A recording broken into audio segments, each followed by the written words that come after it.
es eso que está presente en la mayor parte de las personas, pero un porcentaje menor puede no tener esta capa y sirve para dividir la lámina propia en superficial y profunda. Luego está la membrana basal y las diferentes capas de células hasta llegar a la superficie en que están las células en paraguas, estas células grandes que parecen sombras. Hay un proceso normal de maduración de células pequeñas, acúbicas y cilíndricas que hacia la superficie se vuelven más grandes, aplanadas, son las células en sombrilla. Estas células se adhieren a través de las uroplaquinas. Es el proceso normal de maduración. En algunos casos, el urotelio o la capa de células transicionales se invagina hacia la lámina propia, conservando la membrana basal y conservando también el proceso de maduración. A esta variante histológica se le denomina los nidos de von Brun. Los uréteres dobles constituyen una anomalía congénita que se presenta en el 2 a 3% de la población. Tenemos un riñón normal y un riñón con uréter doble.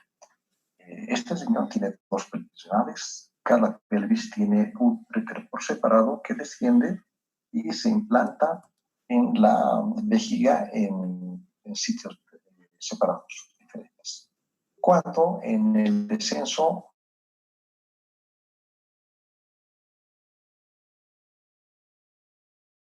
o bífido. Generalmente son unilaterales y no tienen una significación clínica importante. Este es un riñón normal con la pelvis y el uréter con un diámetro de más o menos 0.5 centímetros. Este riñón afectado tiene una pelvis con una estenosis en la unión con el uréter. Su luz está prácticamente estemosada u ocluida. Es una enfermedad que puede afectar tanto a los lactantes como a los adultos. Produce hidronefrosis crónica, puede afectar a los varones, es más frecuente en el lado izquierdo y puede ser bilateral en el 20%. La corrección de esta enfermedad es quirúrgica, donde el cirujano urólogo, y si es niño, junto con el cirujano pediatra, realizan una cirugía que consiste en la resección de este segmento afectado y la unión quirúrgica para la reparación. Si no se realiza la cirugía, lo que produce es una hidronefrosis crónica con atrofia cortical, una pielonefritis secundaria con un riñón terminal. Tenemos el riñón, el uréter y la vejiga.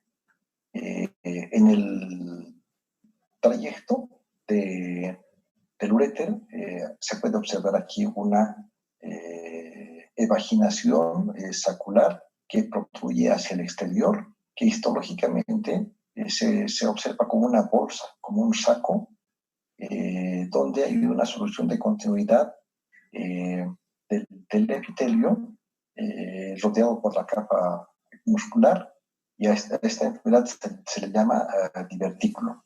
Es una enfermedad infrecuente y generalmente los pacientes son asintomáticos. Se descubren de modo incidental, pueden ser congénitos o adquiridos, y la importancia radica en que en esta dilatación sacular puede acumularse orina por éstasis y producir una infección, colonización bacteriana. Este es el riñón, la vejiga y el uréter. El uréter generalmente tiene un diámetro de 0.5 con la luz permeable. Cualquier dilatación de este diámetro se denomina hidrouréter. Cuando el diámetro es mucho mayor, puede denominarse megaloureter, inervación que produce una alteración funcional. Aquí podemos ver una,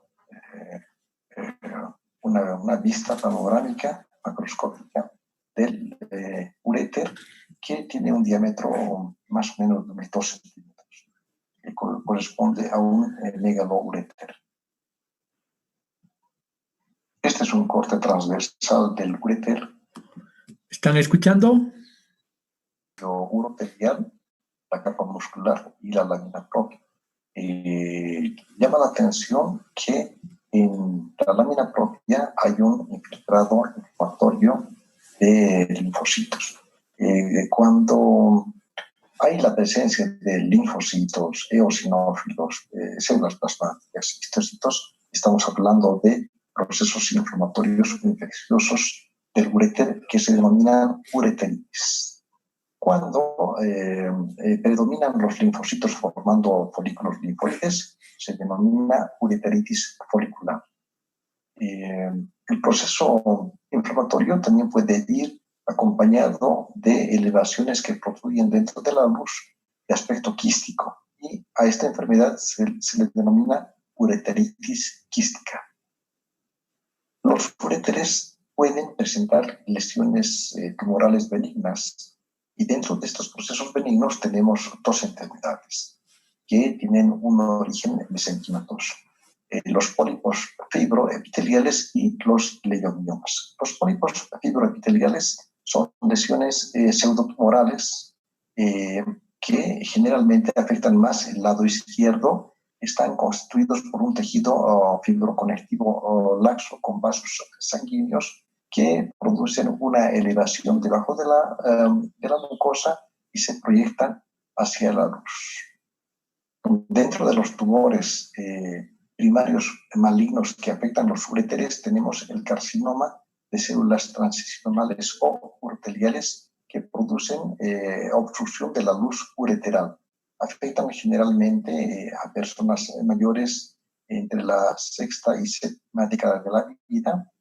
Una de las características es de que son tumores multicéntricos, múltiples, y que afectan de forma simultánea diferentes partes del tracto urinario. Los uréteres pueden presentar lesiones o enfermedades obstructivas que pueden ser dentro de la luz o por fuera de la luz. Entre los que están por dentro de la luz tenemos los cálculos urinarios que pueden impactar en las zonas de estrechamiento ureteral. Las estenosis, que pueden ser congénitas y adquiridas. Y ya habíamos mencionado, por ejemplo, la estenosis de la unión uretero-pélvica, donde hay un incremento del tejido fibroconectivo o de las fibras de músculo liso que producen la estenosis. También los procesos cicatriciales. Y los tumores, como el carcinoma de células transicionales, crecen dentro de la luz y obstruyen. Alteraciones neurogénicas que produzcan una interrupción de las vías neurales también son lesiones obstructivas. Las extrínsecas, el embarazo produce incremento de la presión de los uréteres por fuera de la luz. Procesos inflamatorios o cicatrizales, como por ejemplo la salpingitis aguda crónica, la diverticulitis, peritonitis, producen procesos donde se incrementa el tejido fibroconectivo, el infiltrado inflamatorio, por lo tanto, cicatrices por fuera de los uréteres. La endometriosis es la presencia de tejido endometrial por fuera del útero. Produce sangrado con el ciclo menstrual, por lo tanto, produce cicatrices que pueden producir compresión extrínseca.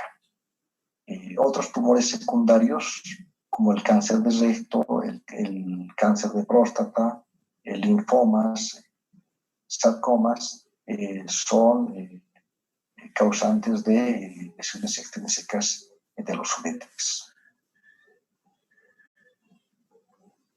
Cuando el proceso obstructivo es unilateral, generalmente es proximal.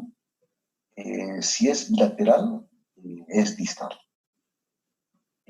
Una enfermedad interesante como proceso obstructivo extrínseco es la fibrosis retroperitoneal esclerosante o enfermedad de Ormond. Es un proceso inflamatorio fibroso que rodea a los uréteres, se origina en el retroperitoneo y puede causar hidronefrosis. Afecta a personas de la mediana edad o avanzada. Puede ser secundario a fármacos, procesos inflamatorios, enfermedad maligna, y en un 70% no tiene una causa o una etiología que se puede encontrar y se la denomina idiopática. Puede ser también por un proceso autoinmune, porque se ha visto de que existe un incremento de IgG producido por las células plasmáticas. En la histología se observa una lesión benigna, una mezcla de proceso inflamatorio y fibroso. Dentro del proceso inflamatorio se puede observar linfocitos pequeños maduros, folículos linfoides tanto primarios como secundarios, células plasmáticas maduras, algunos eosinófilos, tejido adiposo rodeado por fibrocitos, fibroblastos y depósitos de colágena que pueden producir una compresión extrínseca de los uréteres. Pasamos a las enfermedades que afectan a la vejiga urinaria.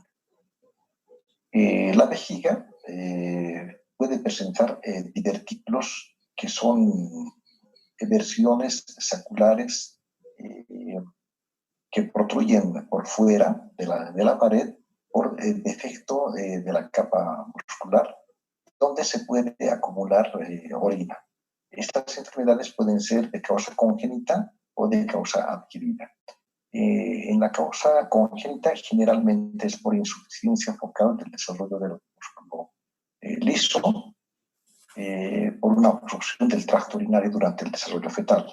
Y de causa adquirida es por un proceso obstructivo a la salida de la orina. Generalmente se presenta en personas mayores por hiperplasia prostática, que causa una obstrucción del flujo urinario y que produce un engrosamiento del músculo detrusor de la pared vesical.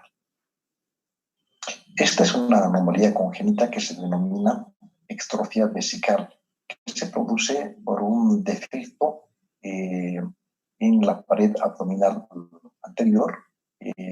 Se puede identificar la vejiga que está en contacto con el exterior. La mucosa que es rojiza es susceptible de procesos infecciosos y por la cronicidad puede desarrollarse un adenocarcinoma.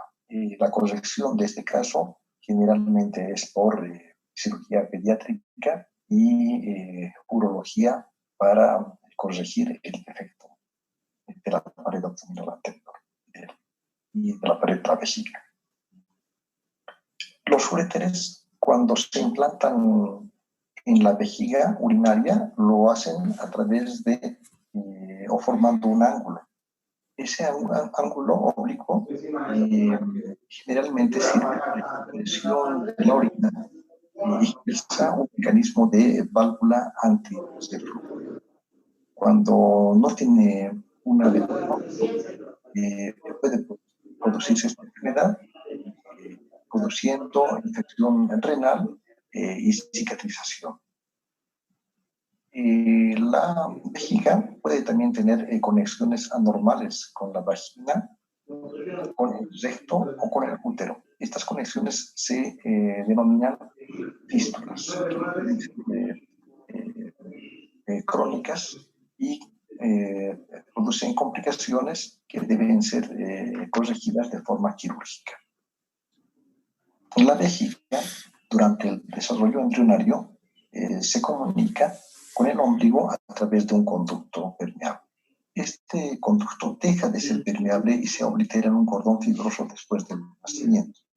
Cuando persiste este conducto se denomina uraco persistente, que puede ser totalmente permeable, produciendo un trayecto viscoso con salida de orina a través del ombligo. En este trayecto también puede formarse los quistes uracales que pueden ser únicos o múltiples. Y cuando existe un proceso inflamatorio o infeccioso crónico, pueden surgir carcinomas o adenocarcinomas a partir de los quistes uracales. La vejiga urinaria puede ser afectada por procesos inflamatorios que se denominan cistitis aguda y crónica. Las mujeres son más propensas a ser afectadas que los hombres por la uretra corta. Y a mayor edad, ambos sexos son afectados. ¿Cuáles son los factores predisponentes? Los urinarios, que pueden producir una lesión mecánica, los hombres. Disculpen, ¿hay alguien con su micrófono abierto? Hiperplasia prostática, la diabetes mellitus, que lo que hace más susceptibles a los pacientes para la infección por Candida albicans e infecciones bacterianas. La instrumentación, como por ejemplo la colocación de una sonda Foley o la cistoscopía, predisponen a procesos infecciosos, deficiencias inmunitarias, quimioterapias y radioterapia también pueden producir cistitis por radiación. ¿Qué bacterias son más frecuentes? Escherichia coli, Proteus, Klebsiella, Enterobacter. La cistitis por tuberculosis es frecuente y se presenta cuando se trata el carcinoma urotelial por instilación con BCG. En los pacientes diabéticos, Candida albicans, Cryptococcus, Clamidia, Mycoplasma. En la morfología, la mucosa urinaria se observa con un componente hemorrágico que le da un color rojizo y se denominará cistitis hemorrágica cuando predomina el componente hemorrágico. Cuando predomina el componente exudativo supurativo se denomina cistitis supurativa. Y si hay grandes áreas de solución de continuidad en toda la mucosa se denomina cistitis ulcerativa. En la morfología, la superficie de la mucosa es roja, friable y granular, con soluciones de continuidad que se extienden a la capa muscular propia y por el proceso cicatrizal se acumulan fibrocitos, fibroblastos con colágena que produce pérdida de la elasticidad de la pared vesical. A esta entidad se denomina cistitis crónica. Cuando los linfocitos están en la lámina propia formando agregados de folículos linfoides por debajo del epitelio se denomina cistitis folicular o cistitis foliculares. Y cuando predominan los eosinófilos junto con fibrosis y células gigantes se denomina cistitis eosinofílica. Este es un corte histológico donde podemos ver la vejiga urinaria con el epitelio, la lámina propia, la capa muscular y este agregado de linfocitos que forman un folículo linfoide secundario con centros criminales y con maduración hacia la periferia se denomina una cistitis folicular. Otro corte histológico donde podemos ver un proceso inflamatorio con abundante cantidad de eosinófilos que tienen un núcleo bilobulado y un citoplasma granular eosinófilo mezclado con algunas células gigantes multinucleadas y unos focos de necrosis. Este es un ejemplo de una cistitis eosinofílica. Dentro de las formas especiales de cistitis tenemos la cistitis intersticial o úlcera de Hunner, que es una enfermedad que produce dolor, afecta a mujeres y se asocia a inflamación con fibrosis de la pared vesical. Tiene dos etapas, una fase temprana y una fase tardía. En la fase temprana hay hemorragia en la submucosa con la presencia de gran cantidad de mastocitos. Los mastocitos apoyan el diagnóstico histológico. Y en la fase tardía hay soluciones de continuidad con presencia de células inflamatorias, tejido de granulación y también la presencia de mastocitos. La macrocoplaquia es una reacción inflamatoria vesical que se caracteriza por presentar placas blandas, amarillentas, ligeramente elevadas. En los cortes histológicos se puede apreciar gran cantidad de macrófagos espumosos, células gigantes multinucleadas, y en la tinción de boncosa se puede identificar de un color negruzco, y al microscopio electrónico se puede identificar la presencia de los cuerpos de Michaelis-Gutmann. Otra enfermedad es la cistitis polipoide, que generalmente resulta de un proceso de irritación de la mucosa vesical. Este es un ejemplo de una cistitis polipoide que macroscópicamente se puede confundir con un carcinoma papilar. ¿Cuál es la diferencia? Se puede apreciar elevaciones de la mucosa con un tallo fibrovascular, pero el epitelio presenta maduración adecuada. No hay incremento en las capas de uroteliales y estas células transicionales maduran de forma adecuada. Este es un ejemplo de cistitis polipoide. Esta es una pieza de una cistectomía donde se identifica placas de un color amarillento, blanquecino. Se puede observar que hay un incremento del grosor de la mucosa. En el corte histológico, toda la submucosa está densamente afectada por estos histiocitos espumosos de un citoplasma eosinófilo, que son PAS positivo, que son boncosa positivo, y se puede realizar el diagnóstico de malacoplaquia tanto macroscópicamente como microscópicamente. Las lesiones metaplásticas son procesos inflamatorios donde el revestimiento urotelial es reemplazado por otro tipo de epitelio. Puede ser reemplazado por un epitelio glandular, puede ser reemplazado por un epitelio escamoso, o puede ser reemplazado por un epitelio de tipo nefrogénico. En la primera tenemos la cistitis glandular o cistitis glandular quística, donde el epitelio transicional se invagina hacia la lámina propia y se transforma en espacios quísticos revestidos por células cilíndricas acúbicas glandulares. La metaplasia escamosa generalmente se produce por un proceso inflamatorio crónico donde el urotelio se transforma o se reemplaza por un epitelio escamoso. Y la metaplasia nefrogénica es interesante. Con la orina también se produce una colonización de células tubulares en sitios donde exista soluciones de continuidad de la vejiga. Por lo tanto, las células tubulares producen una repoblación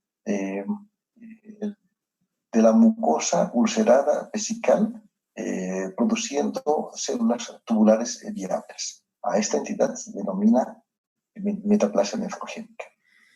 Este es un ejemplo de una cistitis glandularis y una cistitis glandularis quística. En la cistitis glandularis o glandular podemos observar el epitelio urotelial con invaginaciones hacia la lámina propia en forma de túbulos. Estas invaginaciones tienen un revestimiento cilíndrico que en algunos casos se producen dilataciones ocupadas por una secreción de un color eosinófilo. Este caso es una cistitis glandularis asociada a una cistitis quística. Este es un corte histológico del trígono, porque en el trígono puede haber epitelio escamoso no queratinizante de forma normal. Pero llama la atención la presencia de estas estructuras quísticas con un revestimiento de tipo columnar colónico rodeado por denso infiltrado inflamatorio de linfocitos. Una cistitis glandularis asociada al proceso inflamatorio crónico. El urotelio puede ser reemplazado por un epitelio de tipo escamoso no queratinizante e inclusive en algunos casos puede formar láminas de queratina en una metaplasia escamosa. De las neoplasias malignas de la vejiga urinaria, el 95% son de origen epitelial, por tanto son carcinomas, y 5% son tumores mesenquimales o sarcomas. De los tumores epiteliales, la mayoría son carcinomas de células uroteliales o transicionales. En menor proporción son carcinomas escamosos o epidermoides que surgen sobre un proceso de metaplasia escamosa. Y otro porcentaje menor son de células glandulares o adenocarcinomas primarios de la vejiga. El espectro de los tumores uroteliales es muy amplio y constituye el 90% de todos los tumores vesicales y pueden ser desde lesiones pequeñas, poco agresivas, hasta cánceres sumamente agresivos. Generalmente son multifocales, es decir, que afectan varias partes de la vejiga o pueden afectar la vejiga y otras estructuras como los uréteres.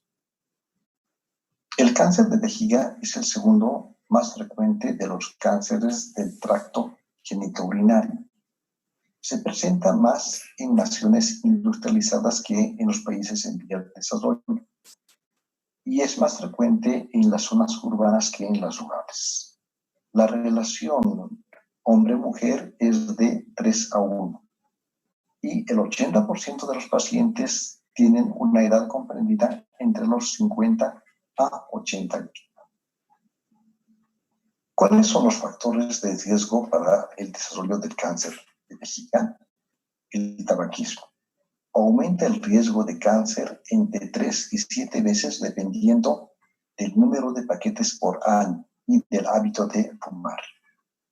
La exposición laboral a las aridaminas, que se utiliza generalmente en la industria de los textiles para el teñido de telas. En Asia, las infecciones por Schistosoma hematobium puede ser un factor de riesgo y el consumo prolongado de analgésicos. Otros factores de riesgo para el desarrollo del cáncer de vejiga son la exposición prolongada e intensa a la ciclofosfamida, la radioterapia que puede producir una cistitis post-radiación, y la ingestión de edulcorantes artificiales y el traumatismo físico en el urotelio que puede ser producido por una infección, instrumentación, cálculos que incrementa el riesgo de malignidad. ¿Cuál es la patogenia del cáncer de vejiga? La activación de oncogenes y la inactivación o pérdida de genes supresores de tumor. El cromosoma que está afectado es el cromosoma 9 con de lesiones en los tumores papilares superficiales y en los tumores planos invasivos. Este gen se puede evidenciar en inmunohistoquímica con la identificación de este marcador que es P16. La mutación del P53 que está en el brazo corto del cromosoma 17 induce al cáncer de vejiga. Otros cromosomas afectados son el cromosoma 13, el cromosoma 14. Hay mayor expresión de CARRAS y del factor de receptor de crecimiento epidérmico. Se han estudiado dos vías en la carcinogénesis del cáncer de vejiga. La primera vía es por lesión de genes supresores del tumor en el cromosoma 9. Se presenta en tumores papilares superficiales y es infrecuente. La segunda vía es por mutación de P53 que lleva a carcinoma in situ, se asocia a pérdida del cromosoma 9 y progresa a un carcinoma invasivo. ¿Qué síntomas y signos produce el cáncer de vejiga? Hematuria, que se presenta en el 85 a 90% de los pacientes. Cuando un paciente tiene hematuria, se debe de enviar a patología muestras de orina seriada, 3 muestras, para identificar la presencia de células neoplásicas. En los carcinomas de alto grado se puede identificar. Sin embargo, en los carcinomas de bajo grado es muy difícil reconocer las células tumorales. El paciente puede presentar polaquiuria, disuria y en la enfermedad avanzada dolor óseo, dolor en el costado. ¿Qué signos puede presentar? En tumores grandes o invasivos, engrosamiento de la pared vesical, hepatomegalia, linfadenopatía supraclavicular, linfedema.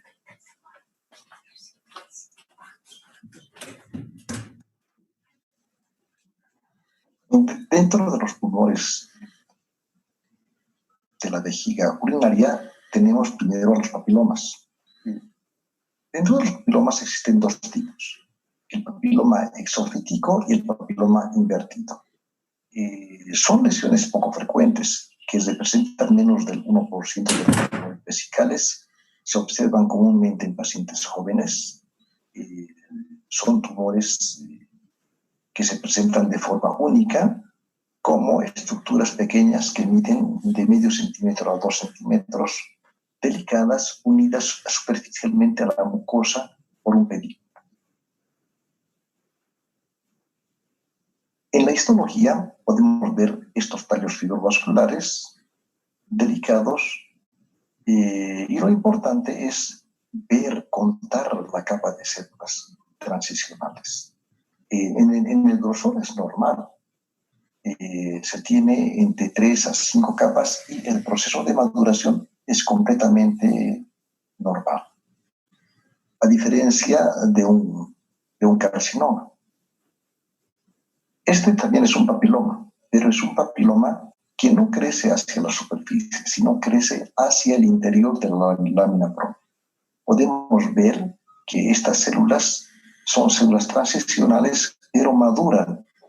Tienen 3 a 5 capas de células y la membrana basal está conservada. Es un papiloma invertido. Una lesión interesante que está a medio camino entre un papiloma urotelial benigno y un carcinoma papilar de bajo grado es la neoplasia urotelial papilar de bajo potencial de malignidad, que tiene características histológicas semejantes a un papiloma. ¿Cuál es la diferencia? El urotelio tiene mayor grosor, tiene un poco más de agrandamiento de los núcleos y puede presentar figuras mitóticas escasas. En la cistoscopía, esta neoplasia puede ser indistinguible de un carcinoma papilar de bajo grado. El carcinoma urotelial papilar de bajo grado se caracteriza por un crecimiento elevado, ordenado, tanto en su arquitectura como en su citología. Las células uroteliales neoplásticas mantienen su polaridad y son cohesivas. Hay leve actividad nuclear, leve nucleomegalia, leve hipercromatismo, ocasionales figuras mitóticas y una ligera variación en el tamaño y la forma nuclear. En su comportamiento pueden recurrir y es muy poco frecuente que pueda invadir la lámina propia. Solo lo hacen un 10%. Este es un ejemplo de un corte histológico de un carcinoma papilar urotelial de bajo grado, donde podemos identificar en el centro el tallo fibrovascular, la membrana basal conservada y la proliferación de las células transicionales o uroteliales que están ordenadas en un incremento del grosor. Tenemos en este caso unas 10 capas de células, por aquí unas 12 capas de células, hay leve nucleomegalia, leve hipercromatismo, ocasionales figuras, un ejemplo de un carcinoma papilar urotelial de bajo grado. El carcinoma urotelial papilar de alto grado tiene una configuración también papilar. Una de las características es de que las células ya no son cohesivas, se desprenden. Tienen núcleos grandes, hipercromáticos, puede haber franca anaplasia de las células uroteliales, es frecuente que tenga figuras mitóticas, existe una pérdida de la arquitectura con pérdida de la polaridad, y en el comportamiento clínico tienen mayor riesgo de progresión y potencial metastásico significativo.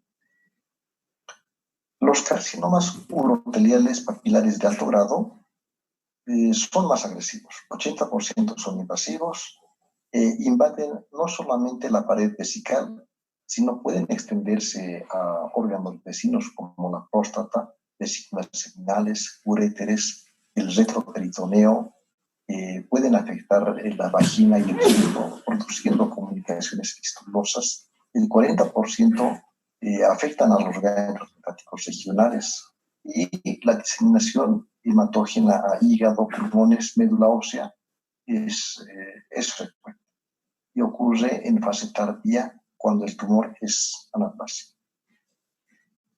Este es un corte histológico de la vejiga donde podemos observar una lesión exofítica con un revestimiento muy pleomórfico, prácticamente anaplásico, donde observamos incremento en el número de capas celulares, pérdida de la polaridad de estas células, moldeamiento nuclear, hipercromatismo, mitosis frecuentes.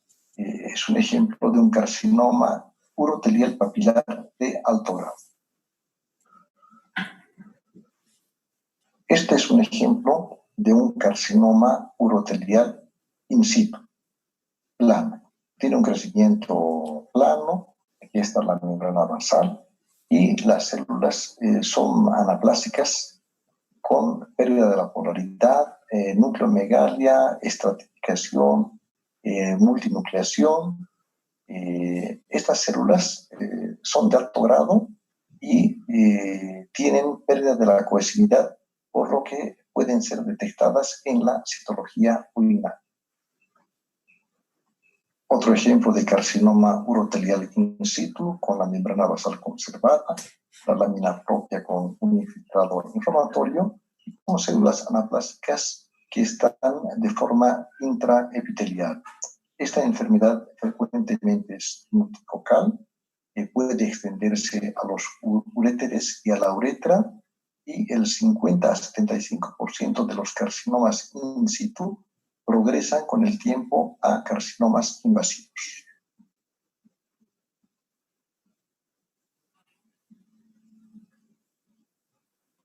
Otros tipos de carcinomas de la vejiga son los carcinomas de células escamosas, que surgen sobre procesos de metaplasia escamosa. Representan el 3 al 7% de los cánceres en Estados Unidos. En países asiáticos se asocia con cistosomiasis urinaria, con irritación o infección crónica de la vejiga. Puede haber formas mixtas donde se combina carcinoma urotelial con carcinoma escamoso, y los carcinomas escamosos siempre son de alto grado. En la macroscopía, los carcinomas escamosos o epidermoides se presentan como masas elevadas, invasivas, tienen un grado de diferenciación que varía según la formación de perlas córneas, queratohialina, desmosomas, y puede afectar grandes áreas de la vejiga al momento de su diagnóstico. Son tumores más agresivos y pueden producir infiltración de todo el espesor de la pared. El adenocarcinoma primario de la vejiga se parece o es muy idéntico al adenocarcinoma que se observa en el tracto gastrointestinal. Se origina en vestigios del uraco en asociación a metaplasia de tipo intestinal con displasia. Puede originarse cerca del uraco o en la cúpula o en la pared anterior. Son tumores invasivos y que se extienden por fuera de la vejiga hacia el ombligo. Este es un corte histológico donde podemos evidenciar una lesión elevada con formación de estructuras tubulares y glandulares revestidas por un epitelio cilíndrico pleomórfico, un adenocarcinoma primario de la vejiga. Los tumores mesenquimatosos pueden ser benignos o pueden ser malignos. Entre los benignos tenemos el leiomioma, que se origina de la capa muscular lisa. Crecen como masas aisladas intramurales, encapsuladas, de bordes bien circunscritos, que pueden tener varios centímetros, y crecen hacia la luz de la vejiga. La contraparte maligna son los sarcomas, que tienden a producir grandes masas que varían de 10 a 15 centímetros de diámetro, protruyen hacia la luz de la vejiga y pueden invadir todo el espesor de la pared y extenderse hacia órganos vecinos. Los tumores secundarios llegan a la vejiga de órganos adyacentes. Por ejemplo, un cáncer de cuello uterino en etapa avanzada puede afectar la vejiga urinaria. Un cáncer, un carcinoma endometrioide también puede afectar la vejiga. Un carcinoma de próstata y un cáncer de recto pueden, por extensión, infiltrar la vejiga. ¿Qué producen? Hemorragia, obstrucción ureteral y fístulas vésico-vaginales, que son secuelas comunes en estas circunstancias.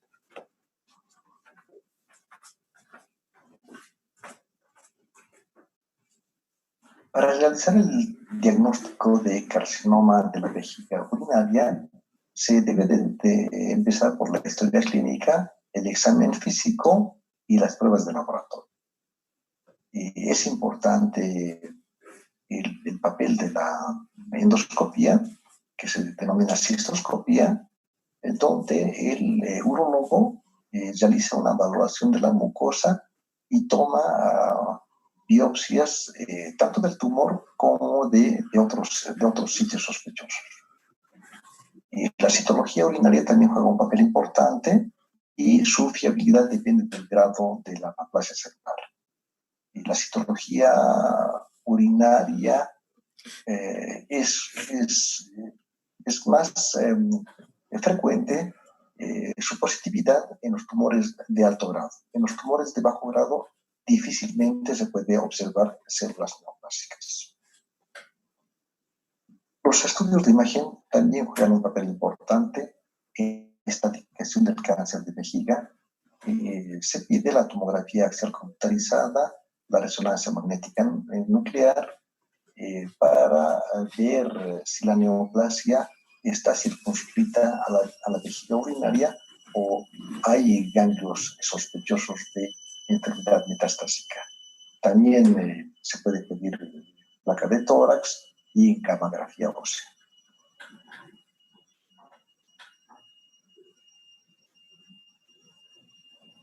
Obstrucción de la mucosa vesical. En los hombres es más frecuente la obstrucción por una hiperplasia prostática benigna y en las mujeres por un cistocele vesical. Otras causas menos frecuentes son por estenosis congénita de la uretra, procesos inflamatorios de la uretra que produzcan estenosis, la fibrosis inflamatoria de la pared de la vejiga, tumores vesicales, invasión secundaria del cuello de la vejiga por tumores de otros órganos adyacentes, causas mecánicas y causas neurológicas. En la morfología de la obstrucción vesical, ¿qué es lo que se puede observar? Engrosamiento de todo el espesor de la pared.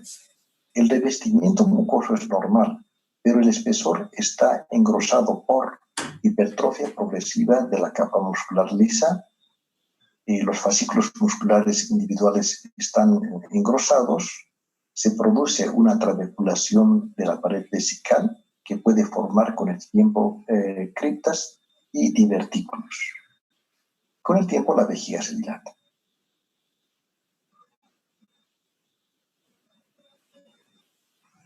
Pasamos a la uretra.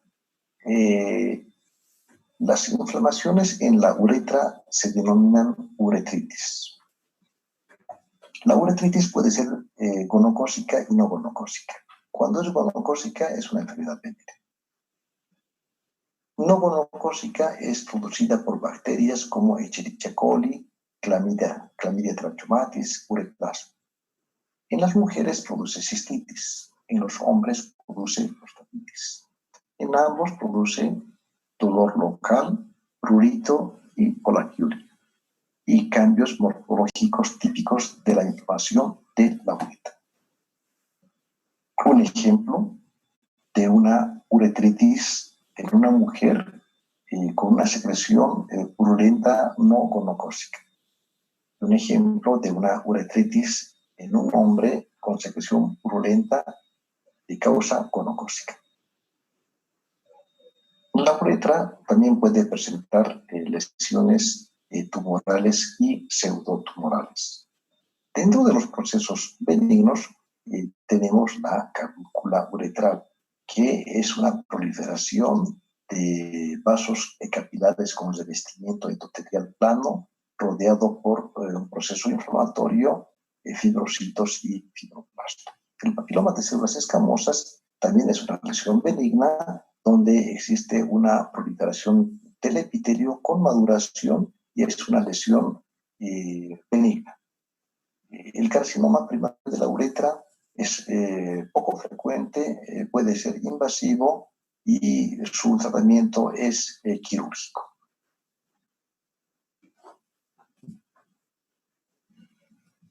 Muy bien, muchachos. Ese ha sido el tema de hoy. Para el segundo parcial de patología especial, que si no me equivoco es el 5 de octubre. ¿Ok? Nos vemos el próximo miércoles con otro tema, probablemente cáncer de riñón. ¿Ok?